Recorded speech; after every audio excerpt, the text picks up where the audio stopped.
تعمیر کروانے میں آپ اول، صدیق دربار رسالت صدیق اور عتیق کا لقب پانے میں آپ اول، حضور کی امت میں جنت کی طرف جانے والوں میں آپ اول، حضور صلی اللہ علیہ وسلم کے حوض کوثر کی طرف جانے والوں میں آپ اول۔ عزیز دوستو، خلیفۃ المسلمین، خلیفہ بلا فصل سیدنا صدیق اکبر رضی اللہ تعالی عنہ کی سیرت، آپ کی عظمت، آپ کے مقام و مرتبے کو مجھ جیسا ایک ادنا طالب علم چند منٹوں میں نہیں بیان کر سکتا۔ بس اپنا نام حضرت سیدنا صدیق اکبر رضی اللہ تعالی عنہ کے غلاموں میں شامل کرنے کے لیے آپ کا مختصر تعارف پیش کر کے اجازت چاہوں گا۔ آپ کا نام عبداللہ، کنیت ابو بکر، لقب صدیق اور عتیق۔ آپ صلی اللہ خاندان قریش سے آپ کا تعلق تھا۔ پیشہ کے لحاظ سے عرب کے نام بار تاجر تھے۔ آپ صلی اللہ علیہ وسلم سے خصوصی یارانہ قائم ہوا۔ مصائب و آرام کی موزور آندھیوں میں حق دوستی خوب ادا کیا۔ آپ صلی اللہ علیہ وسلم کا بھرپور اعتماد آپ کو حاصل تھا۔ آپ صلی اللہ علیہ وسلم کے صبر ہجرت کے ساتھی بنے، جس کی تعریف اللہ کے قرآن نے کی۔ اور آپ صلی اللہ علیہ وسلم کے سفر معراج کی سب سے پہلے تصدیق کرنے پر آپ کو دربار رسالت صدیق کا لقب ملا۔ بدر، احد، خندق سے لے کر تبوک تک تمام غزوات میں آپ صلی اللہ علیہ وسلم کے ہمدم رہے۔ سامعین محترم، 27 ماہ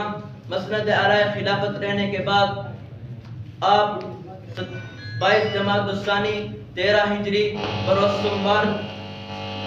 آپ صلی اللہ علیہ وسلم کی امت کے محافظ، خلافت راشدہ کا پہلا تاجدار، دائی اجل کو لبیک کہتے ہوئے قیامت تک کے لیے پہلو حبیب میں سو گیا۔ ساری دنیا جنت کی تلاش میں رہتی ہے اور یہاں جنت کو ابو بکر مل گیا، اور حضرت ابو بکر صدیق رضی اللہ تعالیٰ عنہ کے بزبان شاعر یہ حسرت بھی پوری ہو گئی۔ میں نے گلستان میں جا کر ہر گل کو دیکھا، نہ تیری سی رنگت نہ تیری سی بو ہے، نکل جائے دم ان کے قدموں کے نیچے، یہی دل کی حسرت، یہی آرزو ہے، وما علینا الا البلاغ المبین۔ نعرہ تکبیر، اللہ اکبر، شان صدیق زندہ باد، خلفائے راشدین زندہ باد۔ ماشاءاللہ اچھے انداز میں بیان فرما رہے تھے بھائی محمد معاذ صاحب، اللہ تعالیٰ نے عمر میں برکت عطا فرمائے۔ ساتھیوں سے گزارش ہے کہ تھوڑا قریب آ جائیں، جو جوڑ پیدا کر رہے ہیں۔ انشاءاللہ تھکے ہوئے تو نہیں ہیں، جو تھکے ہوئے ہاتھ پر ماشاءاللہ جلبے کے ساتھ بیٹھے ہیں۔ انشاءاللہ 2-3 خطیب رہتے ہیں، اس کے بعد انشاءاللہ تقریر انعامات ہوگی۔ اب میں اگلے خطیب کو دعوت دیتا ہوں، بھائی محمد ثقلین ولد امام بخش، ثقلین ولد امام بخش۔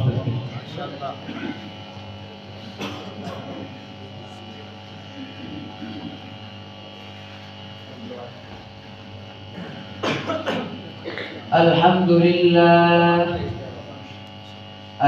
لله الذي شرفنا على سائر الأمم برسالة من اختصه من بين الأنام بجوامع الكلم وجواهر الحكم، وصلى الله تعالى على خير خلقه محمد وآله وأصحابه، أما بعد، فأعوذ بالله من الشيطان الرجيم، بسم الله الرحمن الرحيم، والذي جاء بالصدق وصدق به أولئك هم المتقون، صدق الله العظيم۔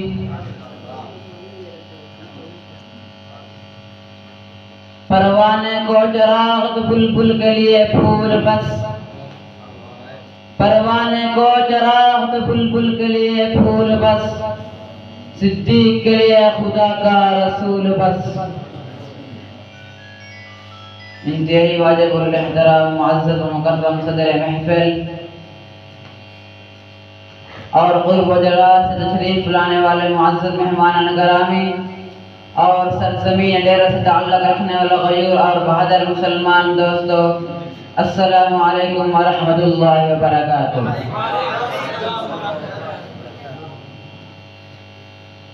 آج کی اس پروکار و پروگرام محفل میں سیدنا صدیق اکبر رضی اللہ تعالی عنہ کا عنوان سے کچھ بیان کرنا چاہوں گا، جس میں مجھ ناچیز کو بھی کچھ کچھ پھول نچھاوا کرنے کا موقع ملا ہے۔ میرے دوستو، علامہ ابن حجر مکی رحمۃ اللہ علیہ لکھتے ہیں کہ صدیق کی ولادت پر ہاتف نے آسمان سے آواز دی، آمد اللہ بتحقیقی ابشری بالولد العتیق اسمہ فی السماء صدیق وبالخاتم النبیین فی الغار رفیق۔ آواز آئی کہ اللہ کی بندی یہی ابو بکر صدیق ہے جن کا نام عبداللہ ہے، ان کے والد کا نام ابو قحافہ عثمان ہے، کنیت ابو بکر ہے، لقب عتیق الصدیق ہے، مشہور محمد کا رفیق ہے۔ یہی وہ بچہ ہے جو آخری نبی کا قیامت تک رفیق ہے۔ یہی حضرت ابو بکر صدیق ہے جو وصی رسول ہے۔ سامعین توجہ کیجئے، پورے صحابہ میں افضل اعلیٰ بالا سب سے پہلے نبی پاک کا رفیق، سب سے پہلے مصطفیٰ کا محافظ، مصطفیٰ کا وزیر، مصطفیٰ کا وزیر حضرت ابو بکر صدیق ہے۔ پورے کائنات میں شہید بہت ہیں، بہادر بہت ہیں، مفسر بہت ہیں، محدث بہت ہیں، مگر صدیق ایک ہے۔ قرآن نے جس کو صدیق کہا۔ لوگ کہتے ہیں دمادم مسکل اندر علی کا پہلا نمبر، ہاں ان کا پہلا نمبر ہے، مگر شجاعت میں صدیق کا پہلا نمبر ہے، مگر خلافت میں خدا کی قسم حضرت علی حضرت عثمان کے خلیفہ ہیں، حضرت عثمان حضرت عمر کے خلیفہ ہیں، حضرت عمر حضرت ابو بکر کے خلیفہ ہیں۔ پیغمبر کا خلیفہ تو صرف ابو بکر صدیق ہے،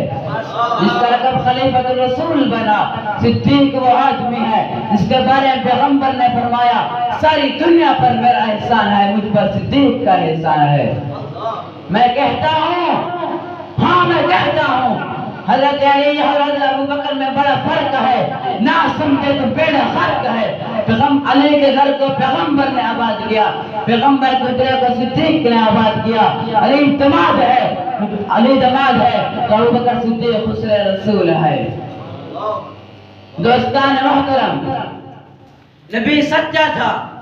تو ابو بکر صدیق بن گیا، نبی عادل تھا عمر عادل بن گیا، نبی سخی تھا عثمان سخاوت کا بادشاہ بن گیا، نبی بہادر تھا علی حیدر کرار بن گیا۔ بہادر تو حضرت خالد بھی ہیں، حضرت فاروق بھی ہیں، مگر صدیق ایک ہے۔ قرآن نے جس کو صدیق، مصطفیٰ نے جس کو صدیق کہا وہ ابو بکر ہے۔ صدیق نے سب سے پہلے اسلام کی تصدیق کی، صدیق نے سب سے پہلے نبوت کی تصدیق کی، صدیق نے سب سے پہلے کلمہ طیبہ کی صدا بلند کی، صدیق نے سب سے پہلے اسلام کے لیے مار کری، صدیق نے سب سے پہلے اپنے پیارے محبوب کو کندھا دیا۔ جی ہاں، مجھے کہنے دیجئے، مجھے کہنے دیجئے کون صدیق اکبر؟ وہ صدیق اکبر جن کے قول فعل میں صداقت تھی، جن کی طبیعت میں شفقت اور محبت تھی، ہاں جن کی طبیعت میں شفقت اور محبت تھی، اور جن کے قلب منور میں روحانیت تھی، جن کی دعا میں مقبولیت تھی، جن کے کردار میں بلندی و عفت تھی، جن کی جلوت و خلوت میں رسول اللہ کی سنت تھی، جن کو حاصل نبی آخر الزمان کی خلافت تھی۔ ارے صدیق اکبر وہ ہے جن کا حرم اتباع رسول اور ہر سانس رضا رسول میں صرف ہوتا تھا،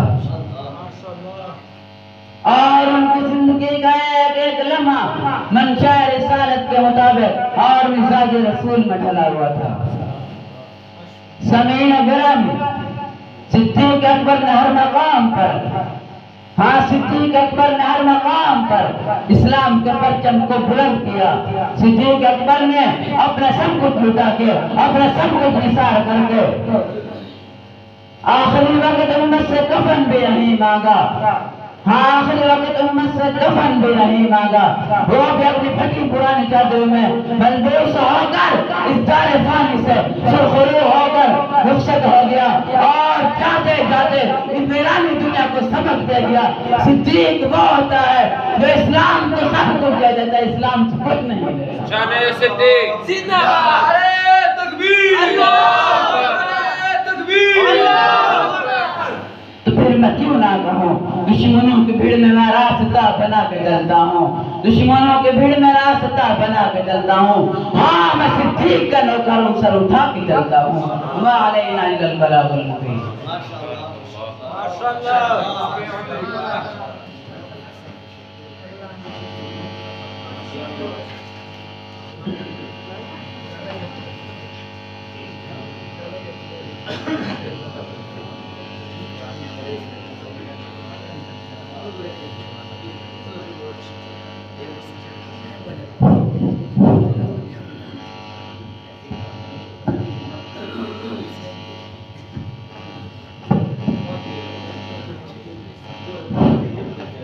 ماشاءاللہ اوکے تو بندے دی مسجد دی نشانی کیڑی ہے جے مسجد دی سپیکر خراب ہے تو بندے دی مسجد ہے ساری نشانی تے پکی ہے تو بندے دی مسجد دی سپیکر خراب ہے ماشاءاللہ ہماری اس رونق کی محفل کی مزید رونق بنے ہمارے موسم تحصیل میر درابن اور ہمارے اس پروگرام کے مہمان خصوصی بھی ہیں چیف گیسٹ سردار احسان اللہ خان میاں خیل صاحب اللہ تعالیٰ ان کی عمر میں برکت عطا فرمائے بڑا ذوق رکھتے ہیں دیندار لوگوں کے ساتھ بڑی محبت رکھتے ہیں پیار کرتے ہیں ہمیشہ شفقت کرتے ہیں ہم دعا گو ہیں ان کو ویلکم بھی کرتے ہیں اب میں اگلے خطیب جناب بھائی محمد انس صاحب و محمد عمر کو دعوت دیتا ہوں محمد انس و محمد عمر سے تشریف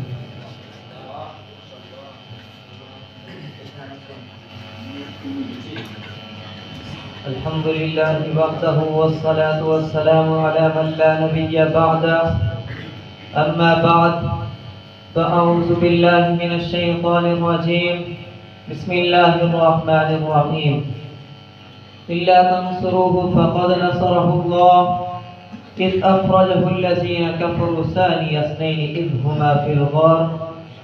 فقال النبي صلى الله عليه وسلم مروا أبا بكر فليسلم بالناس جو نقل کے عادی ہوں بھلا اصل کیا سمجھیں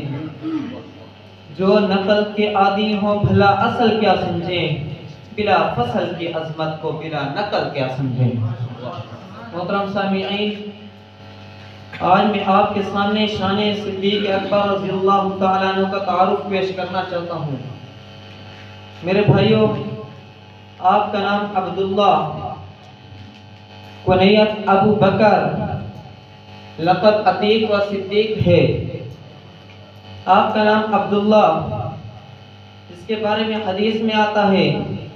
آپ صلی اللہ علیہ وسلم نے فرمایا احب الاسماء الی اللہ تعالی عبداللہ و عبد الرحمن کہ اللہ کے پسندیدہ ناموں میں سے دو نام ہیں ایک عبداللہ ہے دوسرا عبد الرحمن ہے آپ کا نام عبداللہ ہے لہذا اللہ کے پسندیدہ ناموں میں سے ایک نام ہے میرے بھائیوں آپ کے لقب کی طرف چلتے ہیں آپ کے دو لقب ہیں ایک عتیق ہے دوسرا صدیق ہے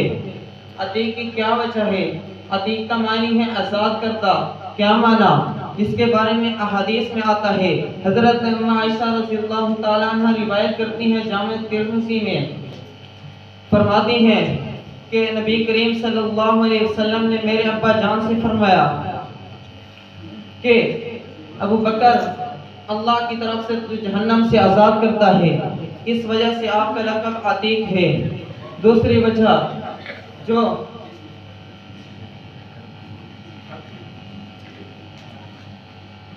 تھوڑی توجہ میری طرف ویڈیو تو سارے دیکھ میں کوئی ادھر تھوڑی توجہ کیجیے مہربانی کریں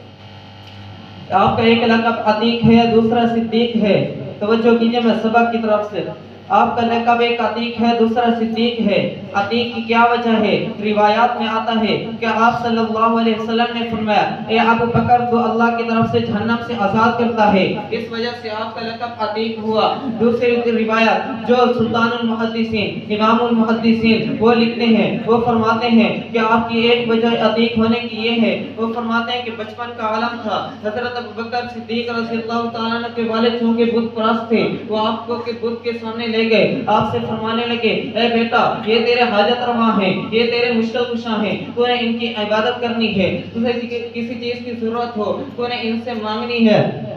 حضرت ابوبکر صدیق رضی اللہ تعالیٰ عنہ بت کی طرف متوجہ ہوتے ہیں بت سے کہتے ہیں اے بت اے صنم مجھے بھوک لگی ہے مجھے کھانا تو دے دے